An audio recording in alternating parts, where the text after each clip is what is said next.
not yet.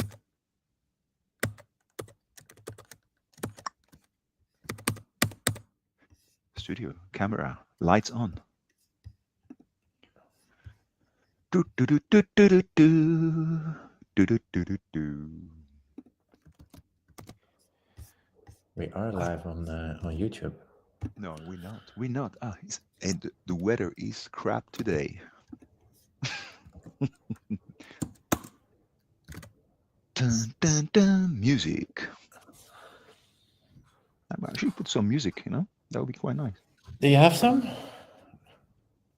No, I'm not gonna play it. I know what your favorite music is. Do I have some music? Where is the music? Oh.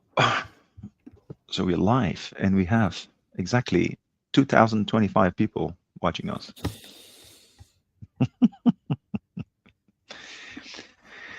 I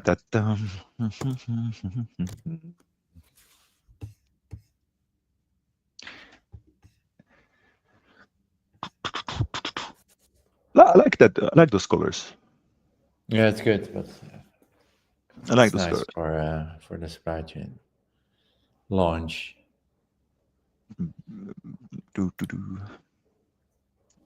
But anyway.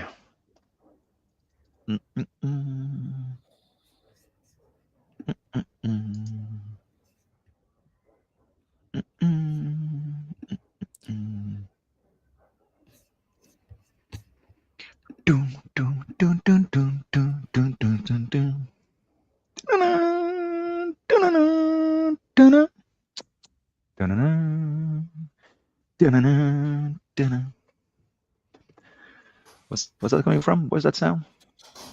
I don't know what you. Okay, we're gonna wait a couple of minutes before we start. Let's everybody get some time to join in. Exactly.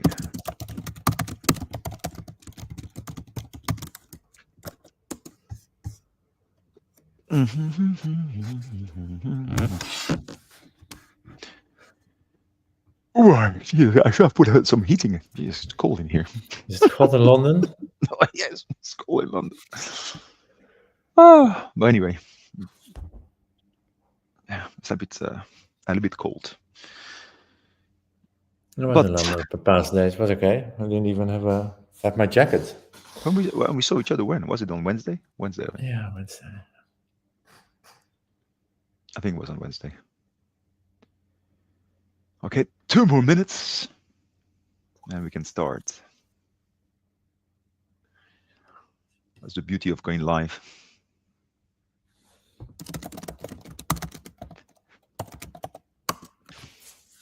I like those. Is this also your first webinar, Steph? First? I don't know. Maybe. I have no idea. Not the first demo. Not the first demo. Not the first demo. Let's see if it works. Yeah, make sure that the demo doesn't crack.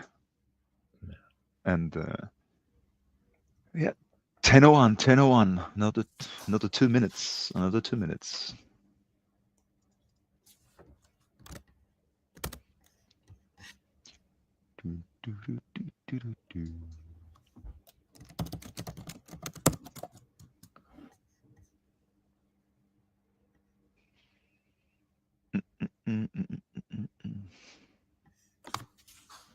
Always nice to know who are our guests. So drop a question or curious who you are. So drop something in the chat if you want.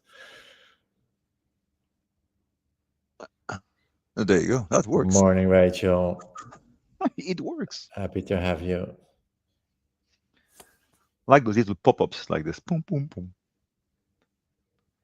So interactive. Oh, that guy. Okay, 1 minute. 1 minute.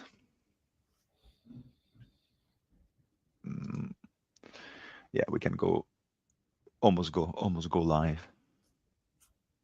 Robin, whenever you're ready, and we're gonna go like 5, 4, 3. No. Are you ready? Shall we do it? Yeah, let's do it. So, So welcome all to the first webinar of Things Reckon, presenting you supply chain intelligence. We're here today. I'm the CEO of Things Reckon, and with me, my dear colleague Steph, who is the CPO of the company and the founder. So welcome, Steph. So let's do this. Welcome, Robin. Yeah, let's do this. I'm not sure how you're gonna start, but what we're gonna do? Exciting times, like I say. Yeah, it's we've been working hard to get here, and super exciting time. So fire up the presentation, please. I'll do that. What we want to do, we want to give you a short overview of supply chain intelligence, and we'll give you a high-level overview of the platform, and of course the live demo, which will be run by Steph. And before we start, because we are not just another generic scoring platform, but we really want to give you insight in all your digital connected assets and suppliers, where we give you a one-to-one unique scoring mechanism between you and your suppliers. And how we are doing that, we're going to tell you today. So Things Reckon is one platform with two solutions, and we started this journey a few years ago, where we started building our own proprietary scanner, which is more known in the Gartner quadrant as an external survey scanner, but because how we do it and how we approach this technique, we rather call it a deep discovery, and it discovers your own assets, but also all your supplier connections. And when we start with defining and actually discovery of the platform, we can start with a single domain, and a single domain will discover all connected domains, all your FQDNs, and we slowly start discovering all your assets as a 360 view of around your company. So what's there, which assets do we find, and we put them all in buckets, like Steph calls them little CMDBs. So that's all your applications, all your live applications, and one of the techniques we are using, and we are quite unique in, is that we use geolocated scanning. And what does that mean? So when we identify an asset somewhere around the world, we look to the closest location where there's a GCP. So we are hosted on the Google Cloud, and in that location, and currently I think we are running around about 40 locations around the world. There we start up a little server, and then we scan from that region. So imagine that you have assets in Saudi Arabia or Brazil or US. So we don't just scan from one single location, like from our EU instance or the US, but when we identify an asset in Brazil, we start up a little server in Brazil, we scan from there, and with that we are bypassing any geofencing or CDN Akamai limitation, and that gives you much better results and more findings. So it's a really rich platform of assets, and we are able to identify because of that technique a lot more than even if we compare it with ourselves when we are scanning from the EU to Brazil or to another location. Sometimes it's even 50 to 70% more that we are able to identify, which is a good base of the rest of the functionalities of the platform. So see it on the left side where you see all the things. So we give you insights in all the things, and we rate each of the assets if there's any hygiene issues, and we show you with the evidence where we found it, what we found, and how you can make it better. And with that, we are also identifying all your digitally connected suppliers. and that can be your normal suppliers, but can also be technology providers. And when we are identifying that, we are able to, and we have a patent pending for that, which we are quite proud of how we developed that, but we are really able to set a unique relationship between you and your supplier. And if you see the big dot in the middle on the left bottom, the line between you and your supplier is a unique connection which we are able to identify and rate. So we are not just rating your supplier, but really the relationship you have with them. So that's the start. So we identify the supplier, and then we drill down in, okay, what kind of connections you have with that supplier. So that could be where you're hosted or what kind of services you're using. And we'll show you where we find it, how we find it, and also we will rate that per assets. And we call that cyber hygiene resilience. And it's not only that we are focusing on the cyber part, but also we are enriching each of your suppliers with GRC data. So it's financial, geopolitical, and compliance data. Steph, I think it's how many data points we have on each supplier? Quite a few, I would say. That's is it what, 200 and something now, or something like that? It's quite a lot, to be honest. Yeah. So we have a big army of over 200 agents which are constantly working to first get the data, but then also refresh the data on the continuous base. And it a little bit depends on what kind of data it is. Some, for geopolitical data or compliance, it could be once a month or every quarter. But financial and also open source intelligence, so more news related signals we are constantly looking for, which might change the risk rating of that specific supplier, which because it can impact you. So once we pick up a signal, and it could be a downtime like we've seen in the near past with Cloudflare of Amazon, which we I think all felt in our day-to-day routine, that if one of those big companies are hit, that we will feel that, but we will tell you where you are hit in your ecosystem and how that might impact you. That's an interesting subject. The thing that how that when you have those suppliers going down, and then when you rely so much on them, and we know, because when we had those events that happened, I mean, you could almost say that half of the world was panicking because they couldn't connect to their software or their piece, and then they had to wait. So because we all work from home now, I mean, most of us. And then so having those I would say those piece of software, the tools that we're using on a daily basis, not being accessible, then suddenly it's like the clock stops, and then up it comes back. So it's a good point. No, it's interesting that we've seen with our customers, for example, some payment providers who are around the globe, that when they're hit, and even if it's containered in a specific location, that because everything is so connected nowadays, exactly, that you will still see that we are impacted.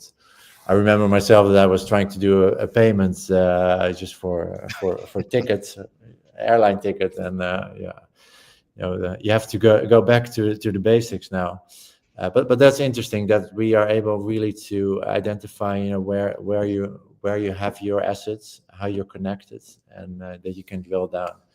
And a customer of ours, I think he said it well, we really are able to give you a sort of X-ray view of your whole digital ecosystem, and really drill down. Everything is evidence-based.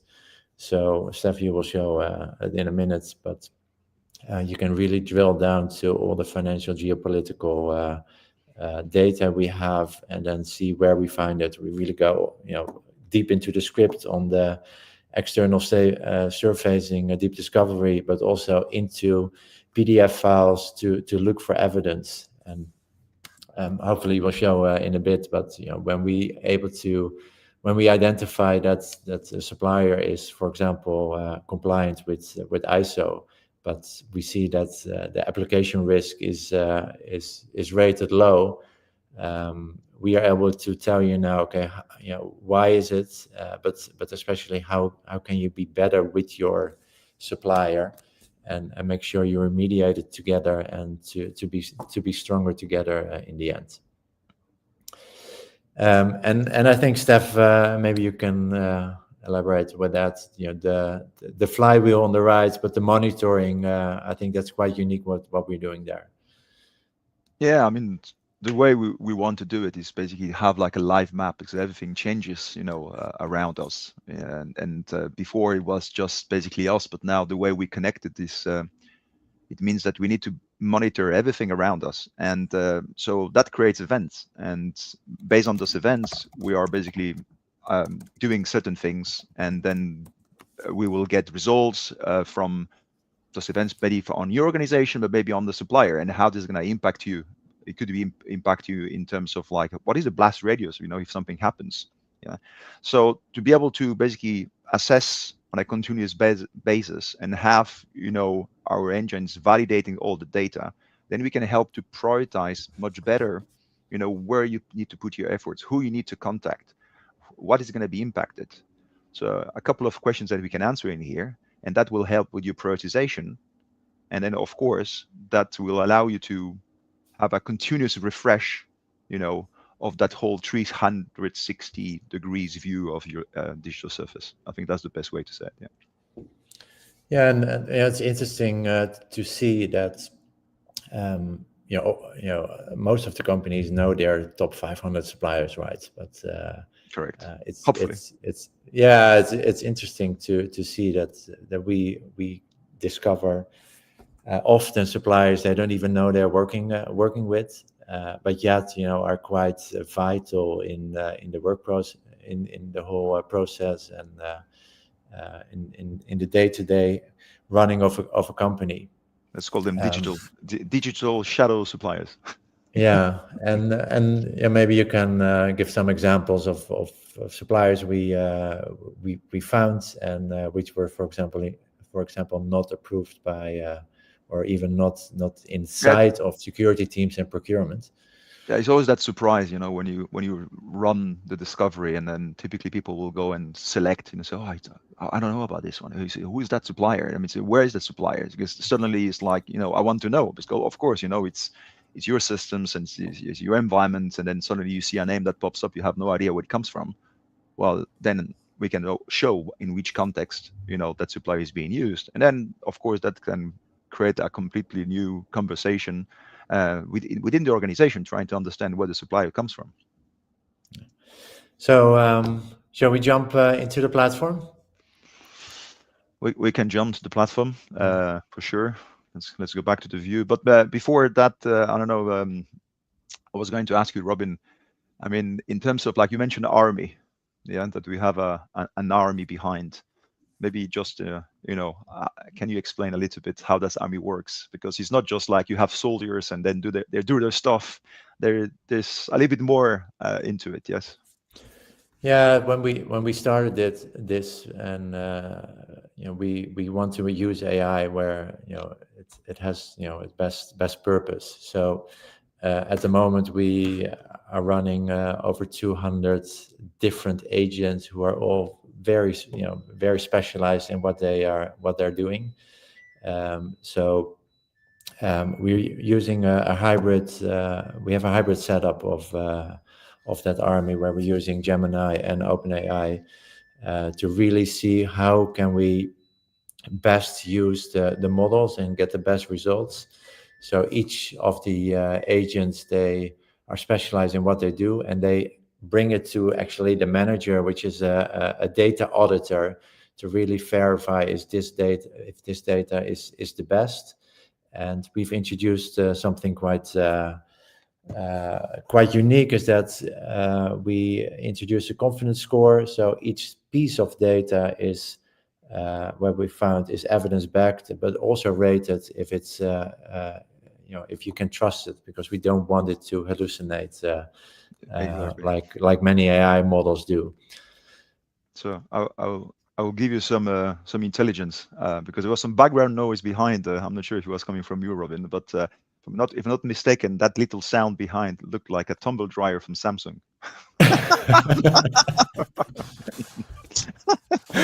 It's my agent running in the background. Agent running behind. Yeah, you got a message. So yeah, let's. So what we're gonna do, we're gonna just basically jump in quickly into the platform and show you how we go from the discovery in terms of like where how we can find the suppliers and what do we do with that information. And so let's jump in. So what I'm gonna do.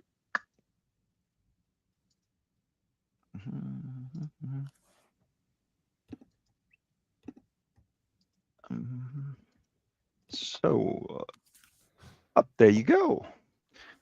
A little bit of a click, click, click before I got into to the right screen. But so so what do we have in here? So basically, just a quick disclaimer: everything that we have in here is fictional. Okay, so all the ratings. So don't worry. Even if you see your name somewhere, there are those ratings. So I always say the cyber hygiene score that we provide are not the real ones. So just I wanted to mention that at the beginning of the call. So what do we do when we do the discovery? So the first part of the discovery is trying to understand obviously that surface of the organization. Okay, so whatever is connected, on the internet, from the organization side. So for that, we've built an engine to be able to create a living map of that digital surface. Okay, so how do we start? I mean, we don't need much. I mean, like any type of bad guys out there, they can start with from a one entry point, and then from there discover, of course, the digital surface of the organization. And it all depends how deep you're gonna go. Yeah. So how deep you're gonna go in terms of where you're going to find the information to be able to pivot, to be able to see other assets, and how you're going to create that map. Yeah, that's what is important in here, because all those entry points, everything that we're going to be discovering, are going to lead us to those other entry points that is not you, but it's basically those digitally connected suppliers. Okay, so those ones that are making that 360 view. So what is important in here is to understand, what you have, where is it, what you got on what you have on those kind of things, and also who you're connected to. Okay, so when we discover the attack surface, we start creating basically a map of all those suppliers. And as you can see in here on the right side, because we're going to concentrate basically on that supply chain part, we are identifying the digitally connected suppliers, and we are also identifying every connection uh, the that we have with our suppliers, and that's basically your context. So the context gives us obviously the information in terms of like how you're connected to the supplier, and it's gonna start building up that map, and what we call it in here. To be honest, I'm gonna just click on it so you can see it. We will have like a table view, if you want, in here that shows the suppliers, like a list, basically, like a little CMDB of suppliers. If you go back to what Robin said, and then what I like to call it, we will create a CMDB view of all the suppliers. But what we wanted to do is not just to give you a view and a list of suppliers. We wanted to see how we can help you guys to prioritize the suppliers based on what we are seeing, based on that connection. So we started working on the concept of proximity, and we created basically a little score, if you want, that tells us how close, how integrated you are to that supplier. Okay. Interestingly, when we do those type of things with our customers, we're gonna see always the same top 5, top 10. It's gonna be always the Amazon, the Googles, the Microsoft this world, because we all work with those guys. Yeah. So it's normal that we're gonna see them.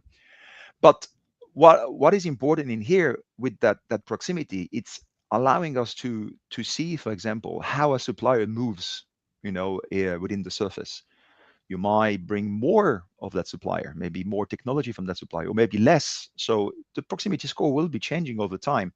And then if you take the context into the equation, if you want to, let's see, check on the suppliers that are providing you, let's say, with you mails and or maybe the hosting part, you can drill down into that, and you will see that the proximity will completely change based on the context we are looking at them. So, But Steph, it's still important to monitor those bigger companies because of course, of the connection we find. So it's not just a generic score we will have on Amazon. exactly. It's all about that resilience between you and the supplier, and because of that connection. So basically, everything that we have discovered, we are able to obviously calculate that. So yeah, it's not generic. It's not generic in as such, but it's basically you and them together, and that's how that resilience is built. Yeah. So yeah, exactly, Robin. That's a very good point. So if let's imagine I want to drill down into one of those suppliers. So I'll just select basically the first one. Sorry for this one, but anyway, don't worry, it's all fictional. And the first part is like that summary, and like you mentioned, Robin, at the beginning, while we're trying to look at, is not just the cyber part, I would say, of the organization, but we want to see like the geopolitical stand, the financial, how the financials are doing, the compliance side, and of course that proximity that obviously is giving us that context to that supplier. Yeah. So those little, I will say, categories in here are always refreshed, with new data, and they change every time there's an event and something that happens. Then it will reflect back into the portal. So our first part is basically giving you like that quick summary, that quick view of all the pillars. Okay, so we're looking at the information. So it could be like, current head counts. Maybe you want to know, if there are an organization lost 30% of their headcount, that could potentially impact your organization in a way. From a geopolitical, maybe there is a data center somewhere in a country there that you don't approve. Yeah. Or from a financial perspective, maybe like a very big drop in shares, potentially in terms of like something happened, maybe selling a company or subsidiary or something like that. Any type of news around that. From open source intelligence, well, then it's Robin. We do a lot in there in open source intelligence. Yeah. So Yeah, I think there's about 50 signals we're constantly monitoring. So from outages to data breaches to any kind of, like you said, drop in employees. It's a lot, and and we look also into the context. Maybe we can dive into that. How you're using that supplier. So depending on that, we're looking for more signals. no, exactly. So those news are very good because then, if something happens, it might impact your organization, but from a different angle. Yeah. So it could be that you need to, as a CISO, imagine if you're a CISO coming in here and then you would like to discuss that maybe with the procurement team or something like that. You will have information in here to be able to have those discussions internally that you need to have with your peers. Yeah. So when we look at that view, of course, there's a lot of data, okay, behind, and obviously we needed to bring that to the platform. And so if I just select basically the business intelligence here, you will see the vast amount of data or events, if you want, that we are capturing during our monitoring of the supplier. So those events in here, or basically those little, I would say, points of discovery, like Robin mentioned at the beginning, we all check on them with the confidence score. Okay, so we all check, because whatever we want to put in here, we want to put something in here that is basically true, yeah, that exists, that we have the backing behind to be able to show you the evidence in terms of, why we discovered that, and where is it, so you can even have a look at yourself. And maybe Robin, from I always like when you explain the part, like how do we do that with that little army behind, because it's not just one guy, saying, hey, I found this. There's a little bit more to that, correct? No, that's yeah, and it's a combination. We have a setup, actually a hybrid setup of AI agents, but also our data team behind this is constantly auditing the data, and where we see a difference also, and we classify the type of company, especially the size of company, because a small medium enterprise company in France, we are targeting very direct to look for local sources of data, while for the large global enterprises, the data is much more in the public space.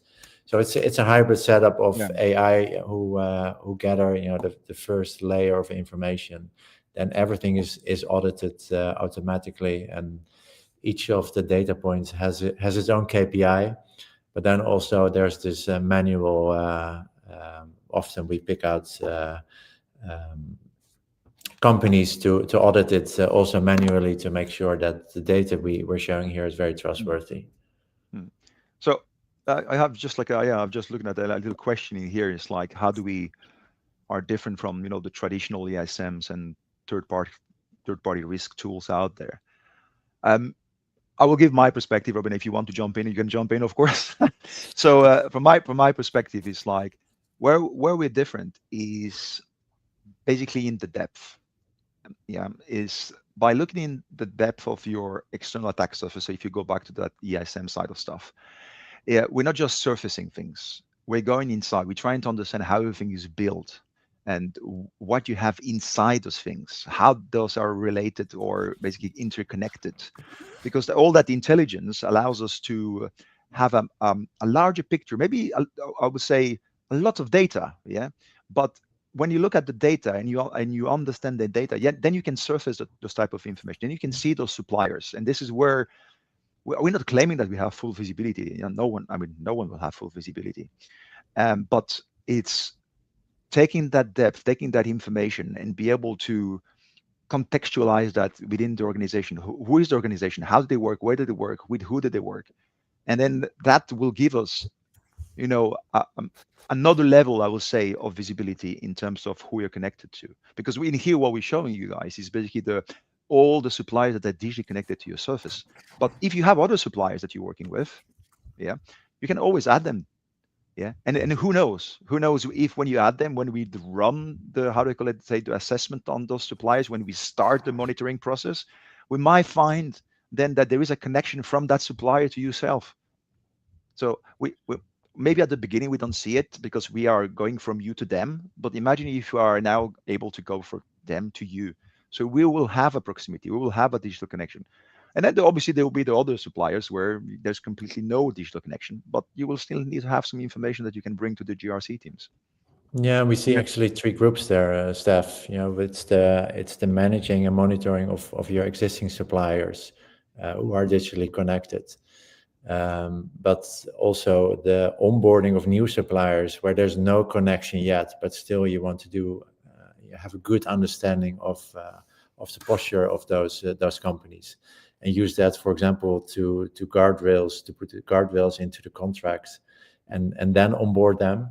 And obviously, like we said earlier, the discovery of the unknown suppliers who are, there's so many tools now out there. And one of the CISOs, one of our customer CISOs said there were 2 AI tools approved, and there's 270 out there. So there's a lot of shadow IT and shadow suppliers, which we are able to discover if there's a digital connection. No, exactly. So that's that. Maybe jump into how we analyze So with all the data we have a supplier. yeah, the thing is always like the data. The problem is like is now overkill of data, like we say. But what we're trying to do in here is to analyze the supplier. Again, not generic, is based on how you're using it, who you are as an organization, and how you're using the supplier. And for that, we've developed something called a SWOT. And the SWOT allows us to have like a view in terms of like, I'm the person looking at that supplier, and I would like to understand how this is going to affect me as an organization. I want to understand the strengths, what the weaknesses and things like the threats. And that SWOT view in here allows us to summarize, all the data points that we have collected, take into context your organization, and be able to see how this is going to impact you in terms of like who you're going to be talking to, how and what you're going to be doing about that supplier, because it's a living map. Yeah. And like we were just discussing before with Robin, I mean, all those little points that we are getting in here, they are continuously refreshed. Yeah. So, Robin, how often do we refresh the SWOT? Is, I would say, all That the time. depends on the refresh rate and the data of all those 250 data points behind. So it's triggered constantly, and depending on if there's new data to find, we are updating this SWOT as well. Yeah, that's the beauty of having that army behind, I would say. Yeah. But But I think more interesting, Steph, on this yeah, SWOT is that we do this based on the user of the platform, so the persona. the persona, correct. Hmm. So you can be CISO or procurement or from legal, and depending on your role in the organization, you will have your own SWOT view. And I think that's pretty cool because you don't see that often with other platforms. So we really want to give you this in the best possible view. So it's contextualized. So how are you using the supplier, but also who are you in what kind of role you are in the organization, and you will all have your own view. Yeah, exactly. It's like to be able to action basically everything that we have discovered. Yeah. So the SWOT is like Robin is saying, is something that is continuously refreshed, and you can take it as a monitoring, I would say, part of your process, but it could be also for due diligence. Yeah, like you mentioned, there's a lot of those that we are doing now where we're taking a supplier and we're doing a due diligence on them, and we're providing a SWOT analysis to the organization to be able to show them, in terms of who is that supplier, what is happening now. But of course, that's the static view. And then if you're going to onboard that supplier, you mentioned about guardrails and contracts and things like this. So it's very important to have that information to be able to take those decisions on how you're going to use the supplier. Are you going to be using the cloud instance? Are you going to put that on your premises?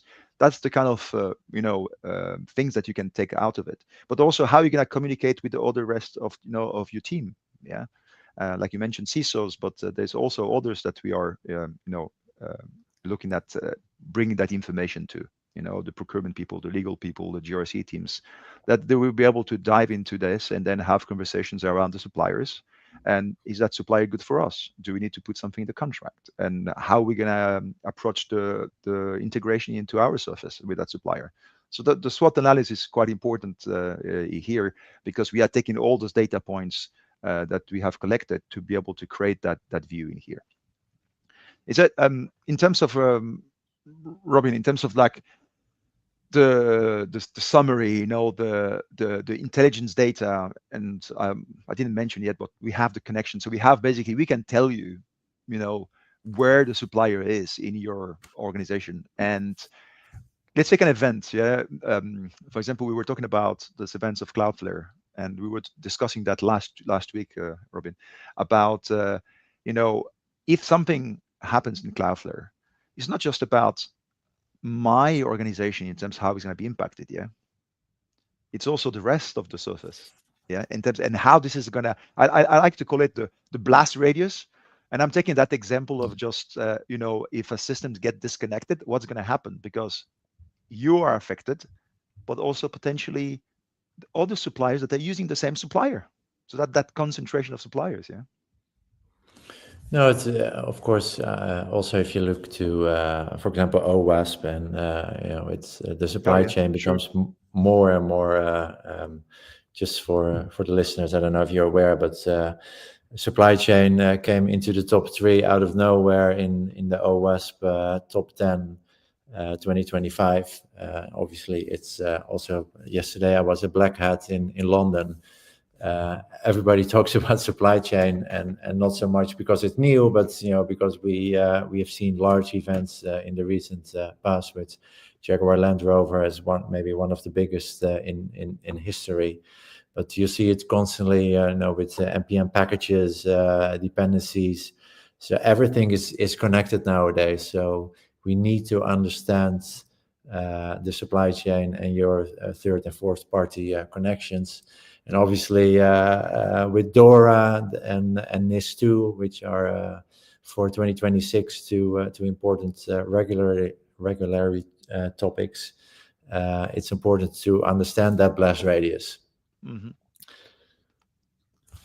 Yeah. So from my side, yes, exactly what you mentioned in here is like those events that happened recently with the npm packages and understanding, where you might be impacted is also very interesting, but also your suppliers, because we always look at ourselves. That was kind of the traditional way of doing stuff before. All our crown jewels before were sitting on our premises, yeah. And today that changes, yeah. Everything is outside now. And so how do you make sure that that data, those crown jewels, are protected? And then, the supplier that you choose is very important, of course, depending on, how you're going to use it, in the context that you're going to use it, and what is important for your organization. And of course their suppliers. So it's not just the third party, yeah, Robin. It's also the fourth, the fifth, and then, like I always say, what happens after? You eat your own tail, Steph. You eat your own tail. Yeah, everything is connected. So from our side, I had a question last time in terms of like, um, if I have, let's say, a supplier that they use for, let's say, an HR application. So how we can help to understand, how the supplier is protected on the way we're using it currently with the organization. So I wanted to take that example because what I've seen and what I've done some analysis with using our platform is that when we detect a supplier, we're going to detect where they are connected to you. Okay, so they will be sitting somewhere in your configuration that we have discovered and went through. And so then we can understand, what kind of activities, let's say, the supplier does. It could be, for example, sending emails on your behalf. It could be now telling us, oh, you're using that supplier, so maybe your employees are connecting to that portal. Yeah. And how many times we've seen that, Robin, where when we were doing the, let's say, the reverse discovery, is that we're able to find the portals where the employees are connected, which are individual instances built specifically for the organization. And that's true, that basically looking at the supplier from that other angle, and then suddenly you can then use that to be able to prioritize your supplier, because now maybe you had no idea, or maybe you already knew, yeah, but maybe there are employees or people working with the organization that are connecting to those portals, and then therefore that supplier might be much more critical than it was at the beginning, yeah, or because it changes, yeah, suppliers changes all the time, so you need to monitor them. But often, Steph, it's not always. I mean, it's often also misconfiguration, right? Just user forgets to tick a box, and Correct. um, of course, we also see a lot of outdated components and things which we or misconfigurations. But there's also user errors which we are able to pick up. I want to jump on that outdated component that you just mentioned, Robin, because it's very important. It's like when imagine here, yeah. So you're using suppliers, and then suddenly there is like something that hits the news, about 0 day or whatever, and there one of those components get affected. Okay, you're gonna be first looking at, okay, do you have it? Do I have it? That's your first kind of, what you need to do, because you're trying to protect your organization, but you also need to check the supplier, yeah, because maybe one of the suppliers is affected by that specific, potential, vulnerability, and that could have an impact on you in a different way. So but by understanding, how you're connected, how you're working with the supplier, and hopefully us giving us you that information, you'll be able then to know what need you to do. Is maybe it's not just about, hey, I'm going to disconnect that cable, like we always do. If something happens in your laptop, that's the first thing, yeah, disconnect the cable.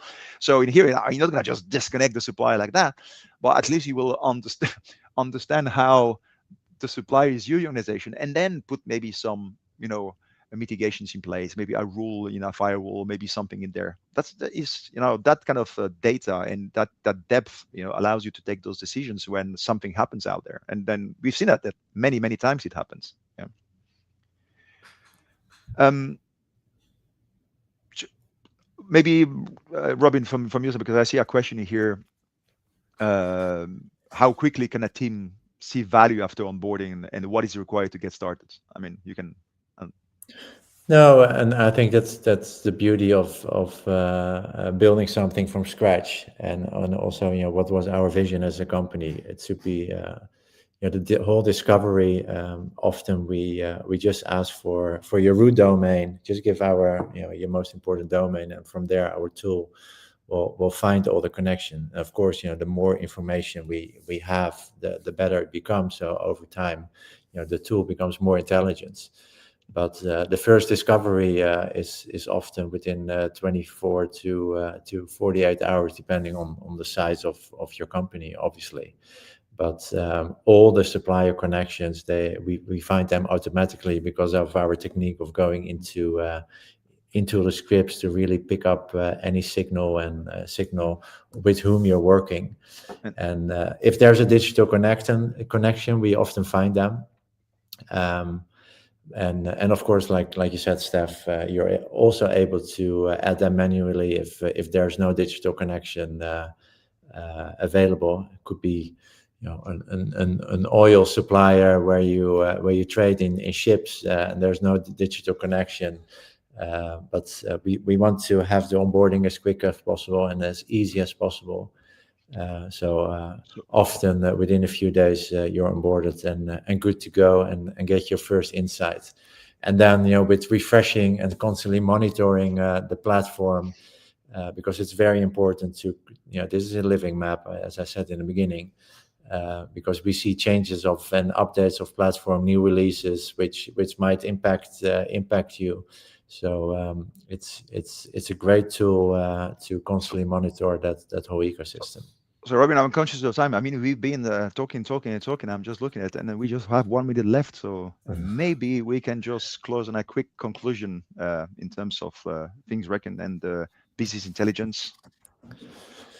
Yeah, I think it was fun to do. I hope we inspired you.